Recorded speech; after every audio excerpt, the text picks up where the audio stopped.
Hey everybody, I'm Dave with Growing the Home Garden. Today I'm out in my vegetable garden and I'm checking out my pepper plants because what I want to do today is take some cuttings of these so I can preserve them over the winter. Now peppers are a perennial plant. They are just not frost tolerant. So here in Tennessee you cannot sustain them over the winter outdoors. But if you have a little bit of space inside, you can grow peppers year round and get jalapenos or bell peppers in the wintertime.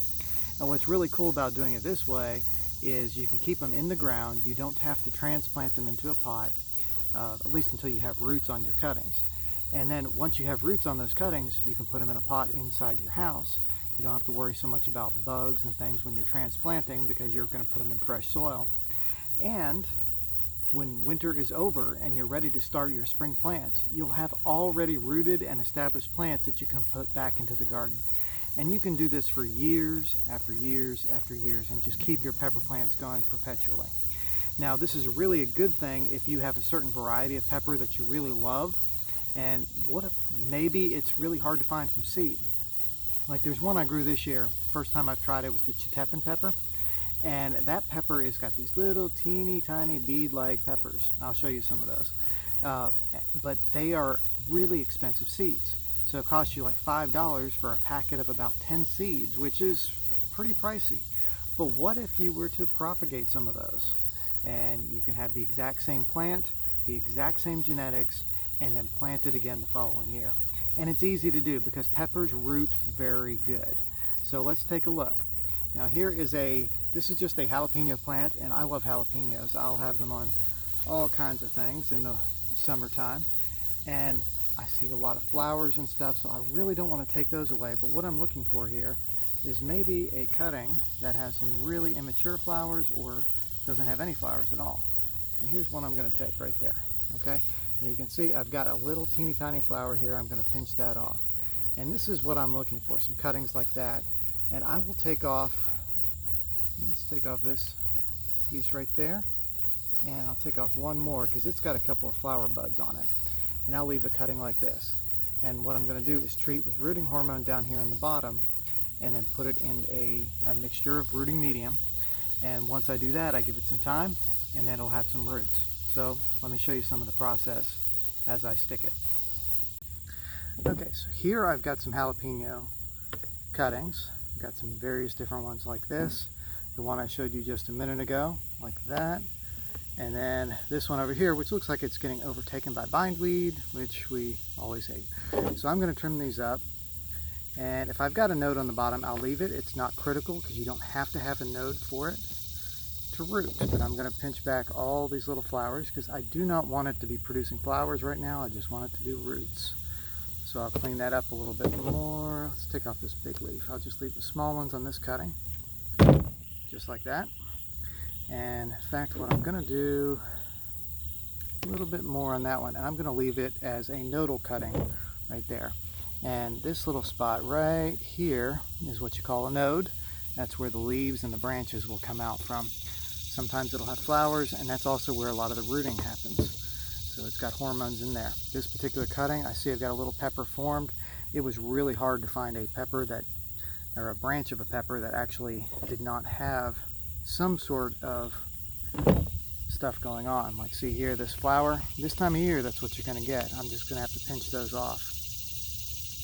And in fact, on this one, which is kind of cool, I'm going to be able to get 2 out of it. Now I don't need a whole lot because I really don't need more than probably 1 jalapeno pepper plant for myself over the winter.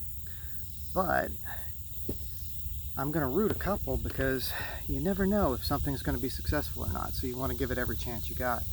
So my odds of having a good rooting pepper are increased if I've got 4 of them. You understand that. So anyway, here is this one right there. It's got kind of a large leaf on it. This one's got a medium-sized leaf and a couple smaller ones. This one's got a couple small leaves to it. And we'll just get rid of the excess here. And then this one here, I'm going to cut that big leaf end off and just leave the 2 small ones because we don't want too much water and moisture to evaporate from those leaves.